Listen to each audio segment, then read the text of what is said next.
Tanggung jawab sosial perusahaan dalam kurung CSR mengacu pada kewajiban dan kontribusi suatu perusahaan terhadap masyarakat dan lingkungan di sekitarnya di luar tujuannya untuk mencari keuntungan finansial.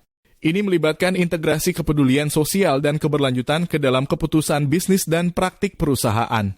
Tanggung jawab sosial perusahaan mencakup berbagai aspek termasuk lingkungan, pengelolaan lingkungan, melibatkan tindakan untuk mengurangi dampak negatif terhadap lingkungan seperti pengelolaan limbah, efisiensi energi, dan penggunaan bahan ramah lingkungan. Konservasi sumber daya alam berupaya untuk menggunakan sumber daya alam secara bertanggung jawab dan mendukung upaya konservasi. Kesejahteraan karyawan, kesehatan dan keselamatan kerja, menyediakan lingkungan kerja yang aman dan sehat untuk karyawan. Pendidikan dan pengembangan karyawan memberikan peluang untuk pendidikan dan pengembangan karyawan. Keterlibatan masyarakat pemberdayaan komunitas lokal mendorong inisiatif untuk memperkuat komunitas lokal melalui dukungan terhadap pendidikan, kesehatan, dan pengembangan ekonomi.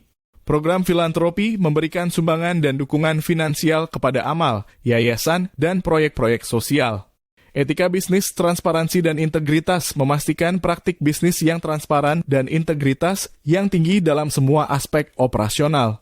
Kepatuhan hukum dan etika bisnis menjalankan bisnis sesuai dengan regulasi dan standar etika yang berlaku. Stakeholder engagement konsultasi dengan stakeholder melibatkan pihak-pihak terkait seperti karyawan, pelanggan, pemasok, dan komunitas lokal dalam proses pengambilan keputusan yang mempengaruhi mereka. Dukungan pelanggan dan kepuasan menjaga hubungan positif dengan pelanggan dan memastikan produk atau layanan yang disediakan sesuai dengan standar kualitas dan etika. Keanekaragaman dan kesetaraan, kebijakan keanekaragaman mendorong keberagaman di tempat kerja dan memastikan kesetaraan peluang bagi semua karyawan tanpa memandang latar belakang atau karakteristik pribadi. Tanggung jawab sosial perusahaan bukan hanya tentang meminimalkan dampak negatif perusahaan, tetapi juga tentang memberikan dampak positif pada masyarakat dan lingkungan. Dengan mengambil tanggung jawab sosial, perusahaan dapat membangun citra positif, meningkatkan keberlanjutan, dan memberikan kontribusi positif terhadap masyarakat secara keseluruhan. Tanggung jawab sosial perusahaan juga semakin dianggap sebagai faktor penting oleh konsumen dan investor yang semakin peduli terhadap isu-isu sosial dan lingkungan.